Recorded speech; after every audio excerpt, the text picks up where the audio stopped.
Ako si Erwin, 17 years old, at higit sa makapagtapos sa pag-aaral, gusto kong maging kumpleto ang teenage life ko. Alam ko ang kahalagahan ng panahon at kung paano ito hindi na mababalik. Bagong baitan sa pag-aaral. Medyo exciting ito kasi ito yung nasa pagitan na kami ng bata at saka matandang henerasyon. Nagkaroon naman agad ako ng circle of friends na halos parehas kong mag-isip. Yun nga lang, ramdam ko na may kulang pa rin. Masaya naman ang trippings, inuman minsan tapos punta sa mall o ibang gimikan. Pero meron pa ring bagay na wala na tingin ko kukumpleto sa buhay ko. Ang kwentong ito ay maaaring may pagkakaparehas sa isang punto ng buhay mo. Ito ang John Mike's Hidden Stories.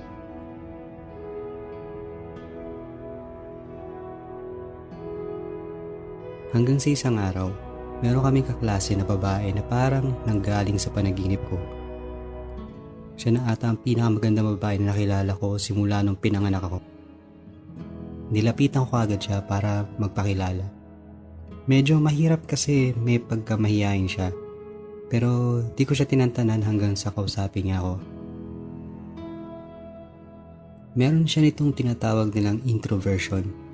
Di ko alam kung ano yon, pero okay lang. Ang sigurado ay magkakaroon ako ng mahabang panahon na kasama siya. Tadhana nga naman.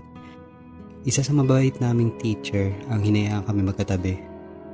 Lumili niya ang mga bituin para sa akin. Pero kung hindi naman, ako nagagawa ng paraan. Kapag di kami magkagrupo, nakikiusap ako na makapagpalitan sa isa sa mga kagrupo niya para makasama lang siya. Pero di ibig sabihin na madalas kami magkasama ay wala na ring mga problema. Meron pa rin mga lalaking nakakalapit sa kanya. Pwedeng crush niya o kaya mga tinutukso sa kanya. Medyo nakaka-insecure kasi yung iba doon sobrang gwapo kumpara sa akin. Pero okay lang, idadaan ko na lang sa effort ng lahat. Magiging close ako literally kay Tanya, ang sentro ng aking universe sa kasalukuyan. Para mairita silang lapitan siya. Bukod pa doon, kapag di pumasok o walang klase si Tanya, kinakausap ko at pinag-aaralan ng mga crush niya. Ang kilos, ang pag-iisip, ano yung mga interest nila. Para makuha ko yung ilang bagay sa kanila na pwedeng dahilan bakit niya gusto yung mga lalaki na yun. Active ako sa sports, pati sa mga performance activities, lalo na pag merong event o program.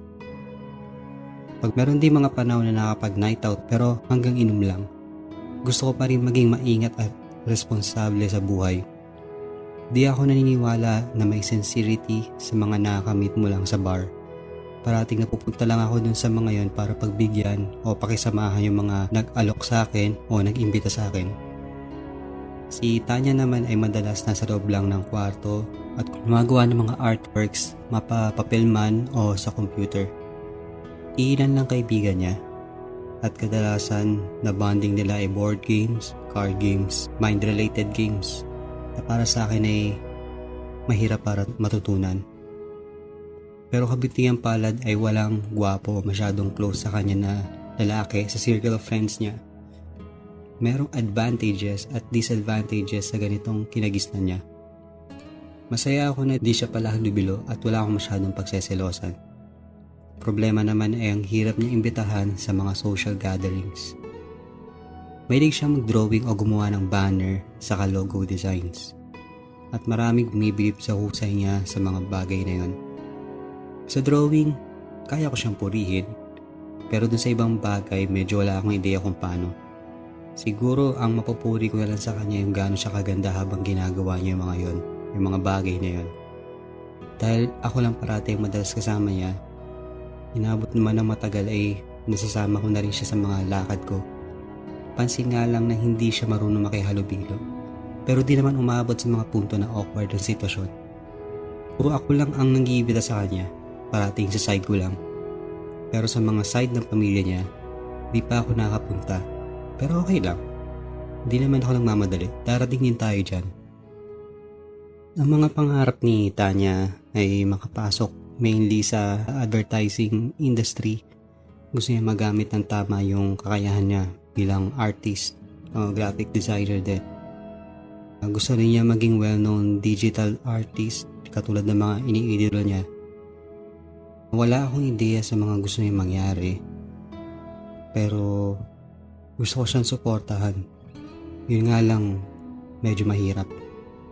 Tapos pag nakakita siya ng mga taong pwede niyang hangaan, yung mga pwede magturo sa kanya o mentor sa kanya, medyo naiilang ako, lalo na pagka ganun kahusay, kasi nagiging ganun siya kasaya pag nakikita niya yung mga yon.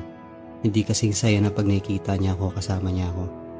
Yan. So ang ginagawa ko na lang ay sinasamahan ko siya habang nagpapaturo siya o inaaral niya yung mga kilos ng mga taong yon. Siguro kailangan ko lang tatagan yung sarili ko habang nakikita niya itong mga to, or natutuwa siya sa mga taong hinahanga niya. Umabot sa punto na gusto kong ibahin yung takbo ng utak niya. Tatapatin ko na, wala talaga akong ideya kung paano yung kalakaran, paano kumikilos, paano kumikita, tsaka paano yung transaction sa pinapasok niya. Masyadong high-tech, masyadong makabago. Hindi ko siya masundan. Pero isa lang ang sigurado, pagka magseseryoso na ako sa buhay, ang pinakamaiging paraan na pamumuhay ko, pwede maging empleyado na mataas ang sahod, na mataas ang katungkulan, ay magbebenta ako ng mga primary goods, mga pangunahing pangangailangan ng mga tao, katulad ng sa mga palengke, mga damit, or kahit siguro lupa't bahay kung meron akong paraan para makapagbenta na gano'n. Yun ang kaya ko ibenta. Doon ko siya hindi maintindihan. So gusto kong maging simple ang pamumuhay niya kagaya ko. Gusto kong maging madali ang paraan sa kanya para kumita. Kaya ipinakita ko sa kanya yung nakikita kong paraan na paano madaling kumita, na sigurado at madali at hindi na kailangan gawing komplikado ang lahat. Para sa akin, ito yung pinakamayambag ko sa buhay niya, yung matulungan siya ng pinakamadaling paraan na kumita, na hindi na kailangan pa magkaroon ng masyadong katakot-takot na kakayahan, na mahirap din kung paano intindihin kung paano kikita. Na-appreciate naman ni Tanya ang effort ko na sa kanya kung ano yung paraan ko, pinakamagandang pagkakitaan at paano kami unlad balang araw. Nakita ko naman sa kanya na interesado siya at pinag-aralan niya yung mga yon. Habang ginagawa niya yon, na-visualize ko na balang araw may isang negosyo na kaming dalawa ang magmamanage, ang magpapatakbo nito. Parang unti-unti na nabubuo yung mga pangarap ko. Makikita ko na balang araw ano yung pamumuhay ko na kasama siya. Umabot na sa punto na halos kami na lang magkakasama parate. Sa sobrang madalas kami magkasama, merong mga usapan na hindi na kami maintindihan ng mga tao sa paligid namin. Panalong-panalo na ako. Halos wala na akong kaagaw kasi kami lang dalawa nagkakaintindihan. Minsan pagka-absent yung isa, halimbawang absent ako, sa kanya ako hanapin. Ganon din pag absent siya, sa akin siya hahanapin. Pag kinakausap ang isa, dawit na rin yung isa. Pag may tinanong tungkol kay Tanya, kaya kong sagutin, at pag may tinanong naman tungkol sa akin, kaya rin sagutin ni Tanya. Nakikita ko na yung sarili namin magkasama talaga. Ito na yon. Nakikita ko na kami na talaga dahil nakakonekta na yung isa't isa. Dahil dito umabot na sa punto na pati yung pagpaplano ng balang araw, kung paano yung takbo ng buhay namin, kung ilan yung magiging anak, paano yung paraan ng pamumuhay, tapos paano namin didisiplinahin ang mga anak namin. Gayon din kung paano yung wedding, ano yung motive, ano yung itsura ng lugar, tapos paano yung reception, paano yung mangyayari. Then pagkatapos nun, magta-travel kami, pupunta namin mga lugar na gusto namin puntahan. So siya, marami siyang gustong puntahan, kadalasan sa Japan, sa Germany. Pero ako mas gusto kong puntahan yung mga lugar sa US, lalo na sa Hawaii. Lahat yun nilista namin. Balang araw pupuntahan namin dalawa yun. Sobrang panalo na ako sa buhay. Kasi ito yung isang bagay na tingin ko pupuno sa akin sa teenage life ko. Pero hindi lang siya hanggang teenage life. Hanggang sa mga susunod na yugto ng buhay ko. Kasama ko siya. Unti-unti namin buhin yung isa't isa. Sobrang panalo na ako na wala na akong pakialam dun sa mga dating inaalala ko. Yung crush niya, yung mga dinadawat sa kanyang pogi na wala akong pambato, gayon din sa mga hinahangaan niya na sobrang husay pagdating sa larangan ng art. Wala na akong kinakatakutan pa. Malapit na yung graduation. Mga ilang buwan na lang. Napag-usapan na namin at sinabi ko sa kanya yung mga suggestion ko kung saan kami mag-aaral. Dapat magkasama ulit kami at parang katulad lang nitong kasalukuyan. Magkaklase kami, magkagrupo, magkasama araw-araw, parehas ng ginagawa hanggang sa unti-unti naming may tapos ang pag-aaral. Alam ko kakayanin namin dalawa basta magkasama kami. Pero sa hindi nasang pagkakataon, bigla siya nagsalita. May mga sinabi siya na hindi ko inaasahan. Yung mga dati pala niyang plano sa buhay gising pa rin. Tinatago lang niya sa akin dahil siguro nahihiya siya o hindi kasi pabor sa mga gusto kong mangyari. Buhay pa rin yung ipagpatuloy ang pinakapangarap niya noon na maging mahusay na artist na sa field ng advertisement at napapatunayan niya yung kakayahan niya sa mga tao. Hindi ko alam bakit hindi niya to sinasabi sa akin. Siguro dahil pag sinasabi niya to sa akin, binibigyan ko siya ng ibang option na bakit kailangan niyang palitan ng mga plano niya o mga gusto niya ma-achieve sa buhay. Pero hindi dapat na nagsisinungaling siya sa akin na buo pa rin pala talaga sa loob niya na abutin yung mga pangarap. Pakiramdam ko, tinedor niya ako. May mga bagay pala sa isip niya na wala sa hinagap ko. May mga nasabi rin naman ako sa kanya, mga suggestion ko na tinanggap niya ng buong buo. Pero hindi ko alam na isasama lang niya to sa mga pangarap niya na nakalinya pa rin dun sa totoong pangarap niya. Hindi ang gusto ko ang alituntunin niya. Kung hindi, dinagdagan lang niya yung talagang gusto niya. Dahil sa mga nalaman ko na yon, pakiramdam ko napaka wala akong kwenta. Hindi ko kayang makuha yung mga kailangan ko. Hindi niya nakikita yung kahalagahan ko. Hindi niya nakikita kung gaano kaganda yung mga plano ko. Hindi ba ako karapat-dapat mahalin? Hindi ba ako karapat-dapat na magkaroon ng ganito kasayang buhay? Na magkaroon ng partner? Bigla akong kinwestiyon ng pagkatao ko, tsaka paniniwala ko, tsaka ang paraan ko sa pamumuhay. Ganun ba kapangit ang buhay ko? Ang paniniwala ko, tsaka yun na sa paligid ko. Ang nakikita ko lang naman ay simpleng buhay na madaling intindihin. Siguro masamang tao siya. Hindi niya kayang makita yung gaano kaganda yung simpleng buhay lang. Naghahangad siya ng malaking bagay parate. Gusto niya nasa tugatog siya parate. Di siya makontento sa buhay. Di niya ginagalang yung mga taong namumuhay ng simple lang. Kagaya ko. Gusto niya ang paraan sa pamumuhay. Kaya rin siguro siya tahimik dahil ayaw niya mabisto siya na ganun siya mag-isip. Parang naisip ko tuloy na walang kwenta ang maging simpleng tao lang. Kailangan talaga na sa tugatog ka. Parang yun lang ba yung paraan? Yun lang ba yung nakikita nila para tanggapin ka nila sa buhay nila? Hindi ko maintindihan kung bakit ganun sila.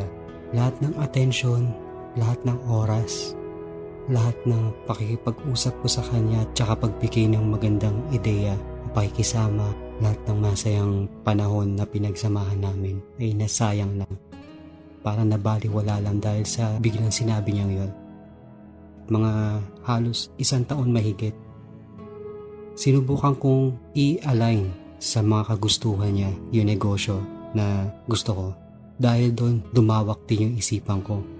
Medyo nakita ko na yung mga kagustuhan niya. Nakita ko na continuous pala na nag-i-evolve talaga ang mundo. Kailangan nating yakapin ng teknolohiya para gamitin to na maging mas effective yung pagkita natin sa negosyo. Natuwa ako, pinag-aralan ko to. Nakita ko rin kung gaano kaganda yung mga plano niya. Yung mga sinasabi niya sa akin dati na hindi ko pinapansin. Nakita ko kung gaano ka-importante, gaano kaganda ito. Dahil doon, nagkaroon ako ng magandang ideya. Unti-unti ko na naintindihan yung mga gusto niya mangyari. At doon ako nag-ngahas ulit na katagpuin siya. Merong isang lugar na alam ko madalas siyang pupunta dahil malapit to sa school nila tsaka related to sa kung ano yung kagustuhan niya. Nang pumunta ako sa lugar na yon, nakita ko ang pinakapangit na larawan na pwede kong makita sa buong buhay ko. Meron siyang kasama na lalaking pasok na pasok sa kung ano yung kagustuhan niya. Mahusay sa larangan na paresin sa kanya, tapos tanggap pa ng magulang niya, kausap yung buong pamilya niya at kasama siya habang siya ay nakahawak sa braso ng lalaking yon. Ang sikip sa dibdib, hindi ako makahinga. Hindi ko maintindihan ano yung nangyari. Hindi naman ganong katagal niyang nakilala yung taong yun. Tapos hindi naman niya madalas nakakasama o nababanggit. Pero sa isang iglap lang, andyan na siya. Taong wala namang masyadong binigay na effort. Pero nagustuhan niya agad. At masayang masaya siya. Nasayang lahat ng paghihirap ko. Nasayang lahat ng pagpaplano ko. Yung isa't kalahating taon na ginugol ko sa kanya ay nabaliwala. Ngayon, ang tanging ginagawa ko na lang sa buhay ay mag-travel. Yung kaisa-isang pangarap namin na pwede kong gawin, yun na lang yung ginagawa ko. Nagta-travel ako kung saan-saan, lahat ng mga napag-usapan namin. Hindi pa sa abroad dahil hindi pa kaya ng pera ko ngayon. Pero balang araw pupuntahan ko rin yun. So kahit paano, merong mga maliliit na parte ng pangarap ko na nabuo. Hindi ko man siya kasama, pero kahit paano habang nandun ako sa mga lugar na yun, na-imagine ko na kasama ko siya at inuunti-unti namin buhay ng mga pangarap namin. Ganito dapat yon. Magkahawa kami dito. Pinapanood namin kung gaano kaganda ang kapaligiran. Nakikita ko kung gaano kaganda yung ngiti niya. Paano namin pinaplano ang kinabukasan? Paano namin pinaplano ang pagbuo ng pamilya? Siguro ito talaga yung karugtong ng 2.5 taon. Itong panaginip na to.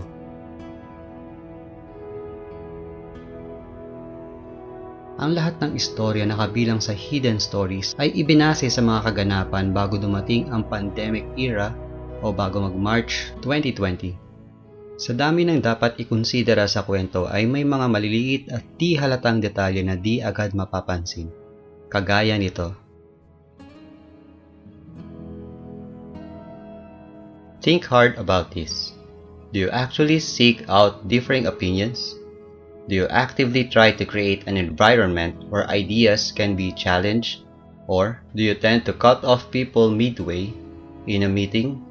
Do you discourage your team members from sharing information with other functions? Do you take up a lot of airtime in meetings? Or do you hesitate to admit when you are wrong? Whether we are willing to accept it or not, many of us get stuck in our own echo chamber. We feel comfortable and surround ourselves with people like us. We start to enjoy listening more and more to our own voices, reinforcing the status quo as that feels safe. We start rejecting new ideas of fresh perspectives, making excuses along the way.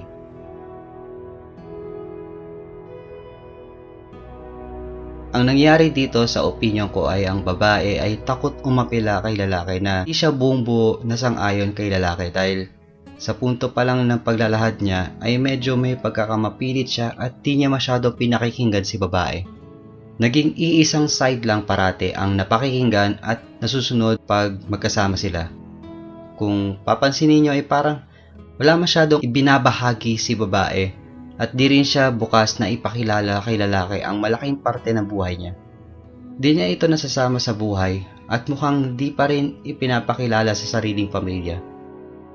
Wala namang masama sa pambabakod minsan, lalo na kung meron kang makulit at karibal na ayaw rin mismo ni babae, pero parang sa sitwasyon na pinagdadaanan nila, nasa isipan lang ni lalaki na threat ang mga lalaki na yon. Parang normal na pakikipag-usap lang ata ang pakay ni babae sa mga yon dahil sila ang nakakaalam sa mga bagay na gustong maabot ni babae sa larangan ng digital arts. Medyo parang nakakasakal kung kahit sa mga interes at passion ay pinipigilan mo ang partner mo para lang masigurong walang aagaw sa kanya. Kung kailan nagtapat si babae ng totoong sentimiento niya ay saka lang siya nagising sa katotohanan na masyadong sarado ang isipan niya. Kundi pa nawala ng matagal si babae sa buhay niya, saka lang niya inalam ang kung ano ang interes ng gusto niyang maging kabiyak. At napakita pa dito na wala minsan sa tagal ng pagsasama ang lahat. Maaring kasama mo siya sa school sa lahat ng oras, pero kung di mo naman napupunan ang totoong ikaliligaya niya at gusto niya talaga mangyari balang araw, ay baliwala din ang panahon na magkasama kayo. Gaano pa kayo katagal?